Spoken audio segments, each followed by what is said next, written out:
selamat bertemu kembali di materi saya. Untuk kali ini kita akan membahas materi tentang sistem informasi pada aktivitas perdagangan. Di sini mencakup barang dan jasa ya. Jadi jangan dipikir barang aja, tetapi di sini juga meliputi jasa. Nah, pertama-tama kita bahas dulu aktivitas penjualan dan pemesanan itu bedanya apa gitu ya. Nah, penjualan, nah di sini beberapa sistem informasi yang sering terlibat dalam aktivitas perdagangan, ini nanti akan kita bahas ya di belakang. Yang pertama adalah sistem informasi penjualan, kemudian sistem informasi pemesanan, nah kemudian e-commerce, kemudian ada e-business, ada customer relationship management, dan ada supply chain management. Nah, di sini mungkin kalian bisa cek di playlist YouTube saya yang judulnya e-business. Di situ sebenarnya ada penjelasan secara lengkap kalau kalian ingin mengetahui sisi lengkapnya seperti apa gitu ya. Karena untuk di materi ini saya hanya memberitahukan inti-intinya saja. Jadi sifatnya tidak detail sekali. Kalau kalian ingin informasi yang detail, silahkan cek di playlist e-business. Nah, yang pertama di sini saya akan menjelaskan tentang kegiatan penjualan. Nah, yang pertama di sini adalah memasarkan produk. Nah, jadi kita punya produk, terus gimana caranya produk itu bisa dikenal oleh orang lain? Caranya gimana? Dipasarkan produknya, ya kan? Terus yang selanjutnya adalah closing. Closing tahu ya, closing pelanggan. Jadi setelah memasarkan, kemudian melakukan deal-dealan dengan pelanggan. Nah, itu closing. Nah, terus selanjutnya melayani pelanggan dan menyelesaikan masalahnya. Karena kalau pelanggannya mau membeli ya kita layani pembeliannya. Kalau dia pengen layanan A ya kita penuhi layanannya. Dan jangan hanya sebatas itu, tetapi jika ada permasalahan di pelanggan, misalkan layanannya yang buruk atau mereka mengkomplainkan barang yang ternyata cacat atau barang yang tidak sesuai dengan ekspektasi, itu juga diselesaikan gitu loh. Jadi tidak dibiarkan begitu saja. Nah, yang selanjutnya adalah menerima dan memproses pesanan. Ini jelas ya, karena bagian penjualan ketika kita beli gitu kan, kita kan biasanya dapat invoice yang isinya barang apa yang kita beli, kemudian ada tagihan, seperti itu.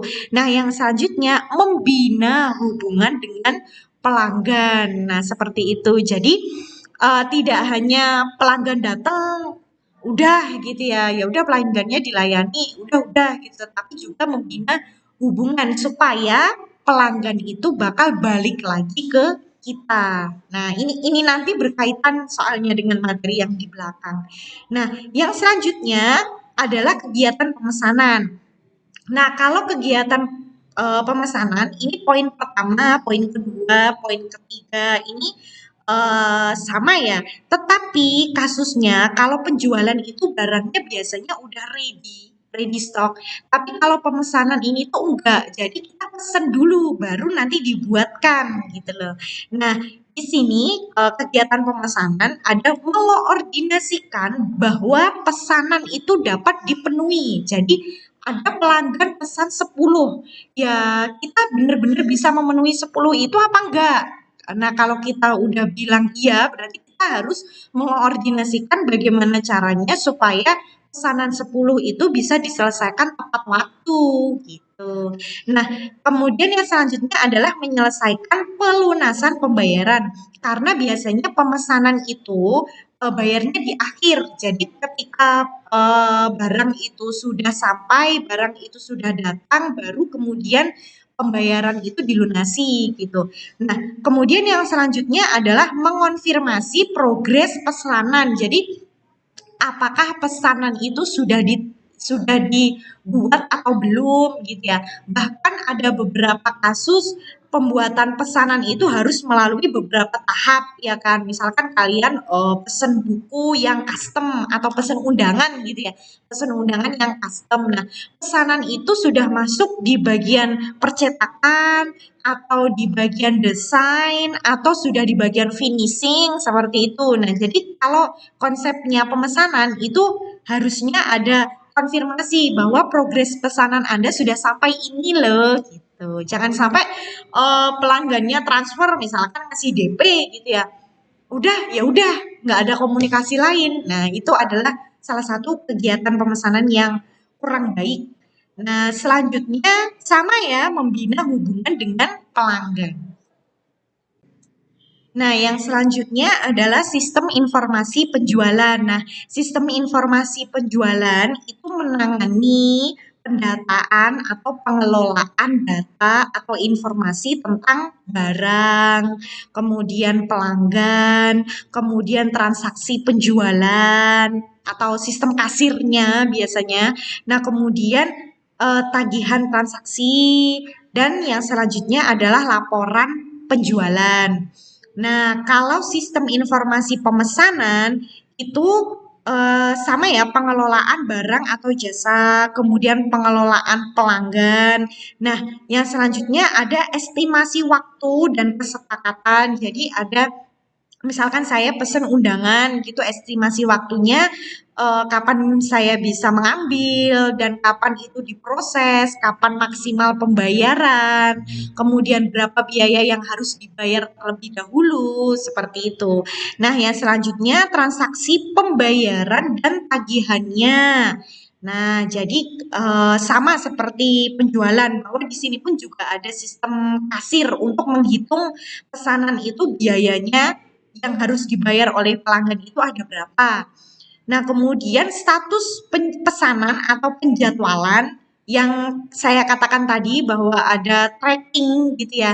Barang ini tuh sudah diproses di tahap pertama kah, tahap kedua atau tahap ketiga atau mungkin ada penjadwalan di sisi adminnya. Jadi karena yang namanya usaha ya kan tidak ingin dia hanya memproses satu pesanan, dia inginnya memproses banyak pesanan. Nah, untuk memproses banyak pesanan itu tentunya harus dijadwalkan supaya nggak ngoyo-woro gitu ya. Maksudnya kita apa ya namanya, kita sudah menyanggupi 10 pesanan, ternyata pesanan-pesanan yang lain itu juga perlu kita selesaikan. Nah, akhirnya kayak buat janji palsu ke pelanggan. Nah, itu juga nggak boleh.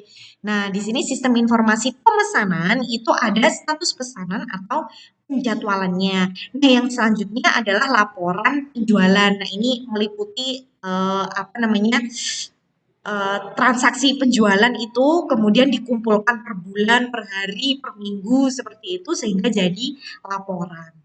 Nah, yang selanjutnya kita bahas yang kedua adalah e-commerce dan e-business. Nah, ini saya jelaskan dulu skema umum penjualan, aktivitas penjualan itu seperti ini. Jadi, yang pertama, pelanggan itu akan melakukan dealing dengan bagian penjualan gitu kan. Dia mau pesen dalam jumlah berapa, dengan kualitas yang seperti apa, dengan rincian yang seperti apa, kayak gitu. Nah, kemudian bagian penjualan itu akan memastikan dulu nih barang atau jasanya itu tersedia apa enggak yang sesuai dengan kemauan pelanggan. Nah, setelah itu dia melakukan negosiasi, mungkin negosiasi jumlah, negosiasi harga, kemudian dia juga bisa negosiasi apa namanya, negosiasi waktu gitu ya. Oh, kalau misalkan bulan depan aja gimana? Nah, seperti itu. Jadi pelanggan menghubungi bagian penjualan, kemudian bagian penjualan memastikan apakah barangnya itu tersedia atau enggak. Dan kalau misalkan tidak tersedia, bisa disediakan pada hari yang diinginkan pelanggan atau enggak gitu loh. Kita kemudian melakukan negosiasi. Nah, yang selanjutnya bagian penjualan memberikan invoice dan kesepakatan. Kesepakatan itu kayak kontrak gitu loh. Nah, sama invoice berapa yang harus dibayar dulu oleh pelanggan dan berapa yang harus dilunasi kemudian. Nah, yang selanjutnya pelanggan akan menunggu dan menerima dan mengkonfirmasi pesanan. Jadi dia nunggu, kemudian dia menerima pesanan dan mengkonfirmasi bahwa pesanan sudah saya terima dalam keadaan yang baik dan utuh. Nah, seperti itu. Nah, yang selanjutnya untuk menjamin ketersediaan barang atau jasa tadi, proses negosiasi harga dan mengirimkan pesanan, bagian penjualan itu akan berkoordinasi dengan bagian-bagian yang lain gitu. Karena kan bagian penjualan itu cuma menghadapi pelanggan ya. Sementara untuk pembuatan kan ada bagian produksi, terus produksi membutuhkan uang, ya nggak? Uang otomatis ada bagian akuntansi dan bagian keuangan. Belum lagi bagian produksi itu ada banyak ya. Bagian produksi ada yang bagian gudang yang mengeluarkan bahan baku misalkan, yang pesen ke pemasok misalkan, terus sama bagian kontrol bahan baku, bagian kontrol bahan jadi. Nah, kemudian ada lagi yang merakit dari produk belum jadi ke setengah jadi, terus setengah jadi ke jadi gitu ya. Jadi kan ada banyak sekali bagian di belakang yang harus dikoordinasikan gitu loh untuk memenuhi permintaan pelanggan tadi. Nah, di sini bedanya e-commerce sama e-bisnis, kalau e-commerce itu dia hanya menangani di bagian penjualan. Jadi untuk deal-dealan sama pelanggan sampai barang itu diterima oleh pelanggan gitu. Nah, di sini dia menginformasikan barang atau jasa, kemudian dia merekam data pelanggan, kemudian dia memperoleh apa ya? Kayak sebuah situs yang digunakan untuk membangun rating dari perusahaan itu gitu. Nah, kemudian dia juga sebagai customer service atau help desk karena kan yang namanya pelanggan itu segala keluhan, masukan, kritikan itu harus diterima. Apapun yang mereka permasalahkan di belakang itu harus ke-cover sama kita sehingga nanti bisa jadi evaluasi untuk memperbaiki mutu atau memperbaiki layanan gitu ya. Sehingga e-commerce ini dia juga ada customer service-nya. Nah, kemudian dia dilakukan untuk transaksi penjualan. Kemudian juga digunakan untuk tracking. Tracking itu pesanan sudah sampai di mana. Nah, kayak gitu. Nah, terus laporan penjualan. Nah, kemudian AdSense atau untuk ngiklanin. Karena kan percuma kalau misalkan kita punya produk tapi nggak bisa masarin. Atau kita punya e-commerce, kita punya web yang menjual produk kita, tetapi kita nggak ngiklanin gitu ya. Nah, e-commerce ini harusnya dilengkapi dengan AdSense ini tadi. Yang di AdSense atau yang digunakan untuk membangun brand dari perusahaan untuk memikat pelanggan itu adalah e-commerce. Nah, terus kemudian ada term and condition. Jadi ada beberapa peraturan yang harus dipenuhi antara penjual dengan pembeli. Nah, kemudian dia juga menghubungkan dengan beberapa mitra, misalkan kurir untuk mengantarkan barang.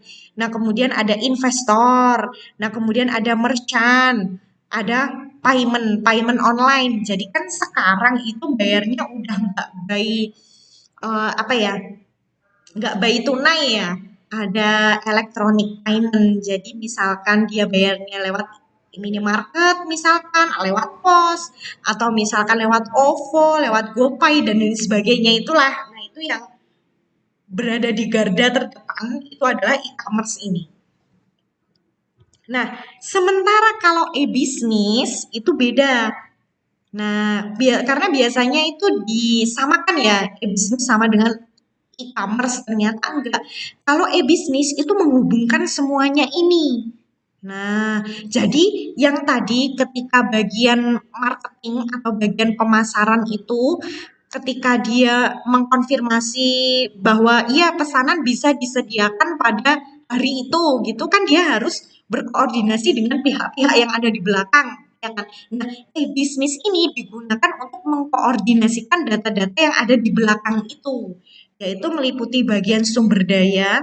Sumber daya ini ada sumber daya manusia dan sumber daya peralatan, kemudian bagian keuangan, bagian intelijen, bagian distribusi, bagian maintenance, bagian penjualan, kemudian gudang atau logistik, sama bagian produksi dan bagian IT.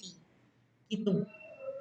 Gitu ya. Jadi bisnis itu menangani itu semua. Kalau e-commerce itu bagian penjualan dengan pelanggan. Sementara ketika bagian penjualan itu mau memproduksi barang sekian dan itu harus habis, misalkan mau ada promo anniversary, mau ada promo 12-12, nah yang bisa memastikan bahwa barang itu tersedia itu kan bagian belakang, bagian produksi, distribusi, dan lain sebagainya itu.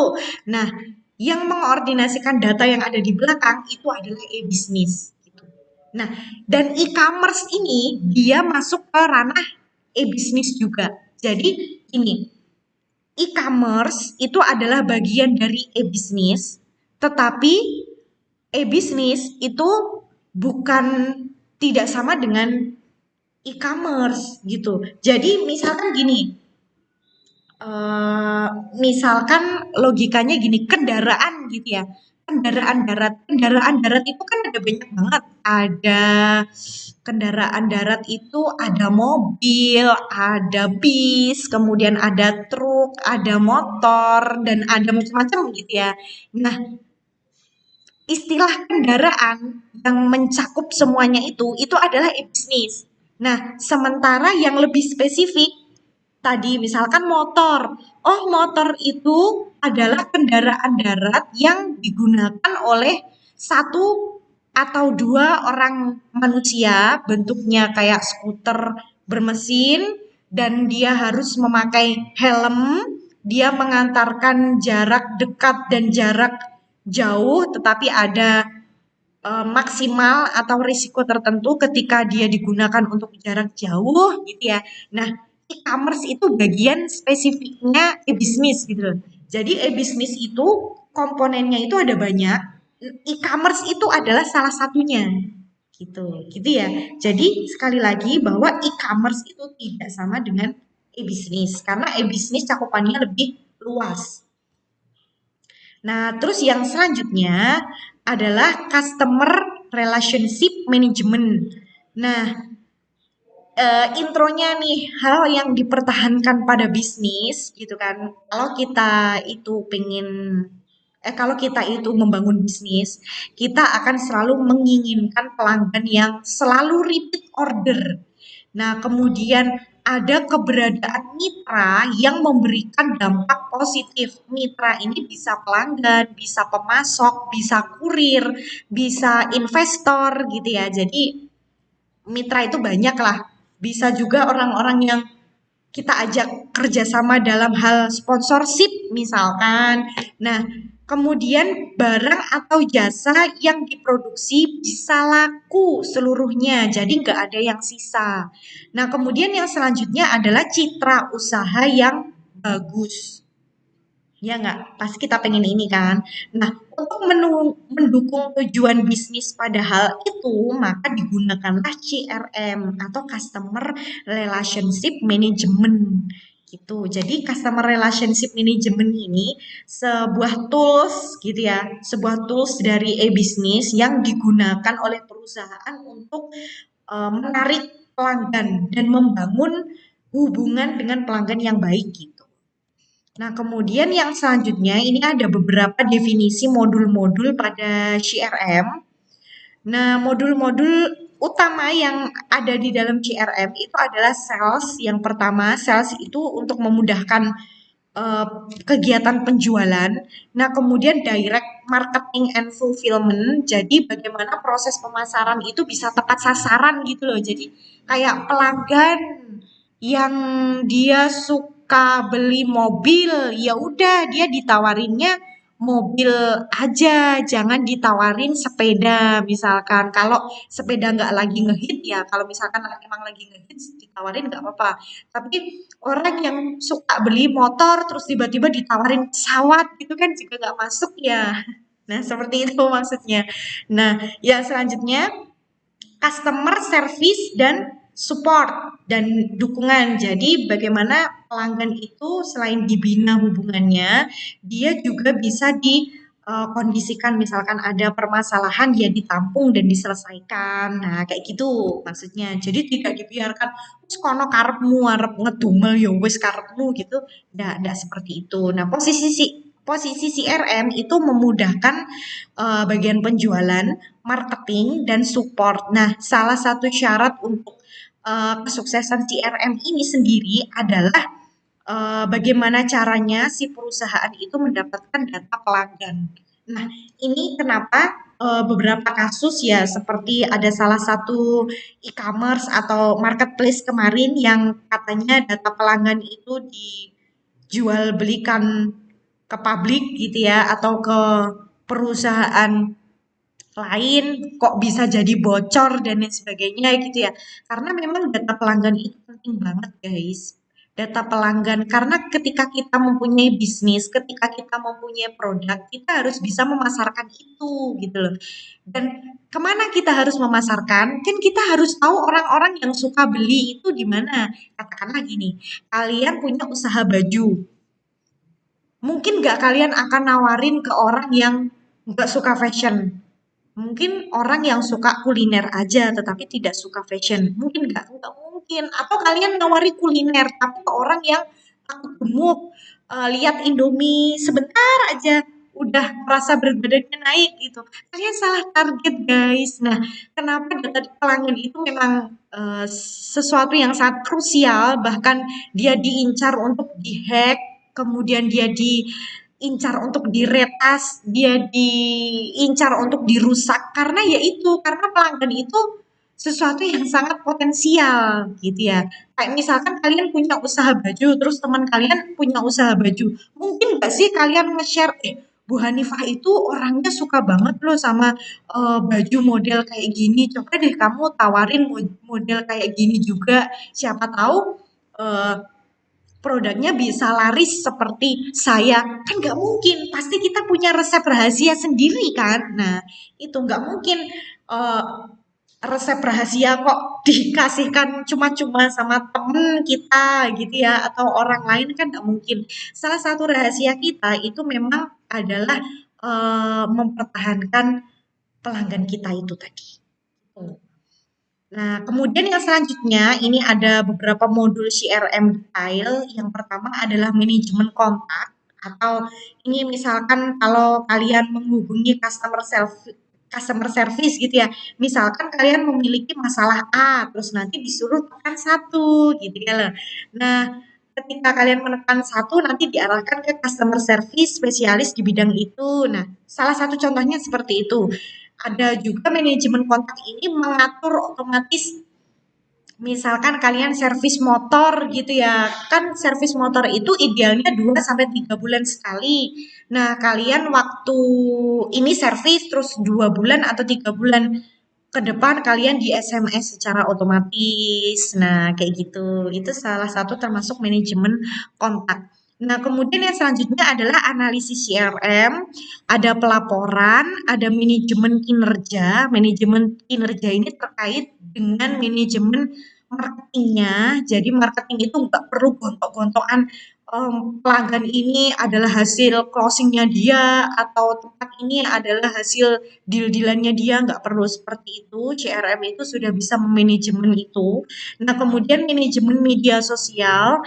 Nah, ada call center dan ada mobile CRM. Nah, untuk detail ini kalau misalkan kalian pengen tahu seperti apa, bisa cari di Google, search di Google ada banyak sekali referensi tentang ini. Dan kalau misalkan males, bisa dengerin video saya di materi e-bisnis di playlist e-bisnis yang materi CRM. Kayaknya saya bagi jadi 3 video gitu. Nah, yang selanjutnya adalah supply chain management. Nah, supply chain management di sini yang perlu diketahui ketika kita mau menyediakan produk yang murah, berkualitas, dan cepat, itu tidak cukup hanya dengan melakukan perbaikan di lingkungan internal perusahaan saja. Nah, dibutuhkan peran serta supplier, perusahaan transportasi, dan jaringan distributor. Ya, kalau misalkan kita bisnis, supaya produknya itu bisa murah, kan kita harus cari pemasok yang mumpuni, ya nggak? Kita harus bisa cari pemasok yang kinerjanya bagus. Dan kita juga harus memiliki jaringan distributor yang terhitung dengan baik gitu, supaya jatuhnya di pelanggan itu harganya nggak mahal-mahal banget. Nah, kayak gitu. Nah, terus kesadaran akan adanya produk yang murah, cepat, dan berkualitas inilah yang akhirnya melahirkan konsep baru, yaitu supply chain management. Nah, supply chain ini adalah jaringan-jaringan dari perusahaan-perusahaan yang secara bersama-sama bekerja untuk menciptakan dan mengantarkan suatu produk ke tangan pemakai akhir. Nah, Nah, ini ya, jadi perusahaan itu termasuk supplier, supplier itu pemasok, pemasok pabrik, distributor, toko atau retail, serta perusahaan pendukung seperti jasa logistik. Nah, jadi sekarang udah nggak zamannya kita produksi sendiri gitu nggak, tetapi kita modelnya berkolaborasi gitu loh. Misalkan saya mempunyai usaha ayam geprek gitu ya, saya memiliki supplier ayam. Kemudian saya memiliki supplier sambelnya, kemudian mungkin saya mempunyai supplier tepungnya, kemudian saya juga memiliki supplier bumbunya, saya juga memiliki supplier yang lain ya, misalkan alat-alat untuk mendukung kebersihan seperti sabun, sabun yang buat cuci tangan itu, atau misalkan sekarang ada hand sanitizer dan lain sebagainya. Sehingga ketika kita menjual ayam geprek per porsi itu 15.000, keuntungan kita itu juga bisa maksimal karena kita sudah bisa dapat harga yang murah dari supplier kita. Nah, jadi udah nggak model saya punya ayam geprek, terus saya berternak apa namanya ayam sendiri, saya memproduksi tepung sendiri, saya memproduksi sambal sendiri. Sambal itu butuh apa? Butuh bumbu, dia butuh cabai, saya nanam cabai sendiri. Udah nggak pusing seperti itu ya. Jadi kita modelnya baik kerjasama. Jadi saya mempunyai perusahaan geprek ya saya fokus di packing ayam gepreknya aja gitu. Gimana caranya ayam geprek itu bisa diterima sama masyarakat. Untuk prosesnya itu kita gandeng usaha-usaha yang lain. Nah, zaman sekarang itu zamannya seperti itu. Nah, ini untuk definisinya. Jadi SCM itu rangkaian pendekatan yang digunakan untuk mengintegrasikan itu menyatukan gitu ya. Menyatukan pemasok, produsen, gudang dan toko secara efektif agar persediaan barang dapat diproduksi dan didistribusikan pada jumlah yang tepat. Iya, kita harus memproduksi dalam jumlah yang tepat. Karena kalau kebanyakan jatuhnya mubazir karena ada kadaluarsa, tapi kalau misalkan kurang, banyak pelanggan yang kecewa karena mereka tersia-siakan. Nah, ke lokasi yang tepat, ini ya, ke lokasi yang tepat, dan pada waktu yang tepat, sehingga biaya keseluruhan sistem itu dapat diminimalisir selagi berusaha memuaskan kebutuhan dan layanan. Nah, ini untuk detail lengkapnya, alurnya seperti apa, nanti bisa cek di video saya di playlist e-business ada supply chain management dan peramalan kayaknya. Kemarin itu gabung sama peramalan. Nah, kalau peramalannya mau dibaca sekalian juga nggak apa-apa sih. Gitu ya. Nah, oke, untuk materi hari ini terima kasih, cukup sekian dari saya. Sampai ketemu di materi yang selanjutnya.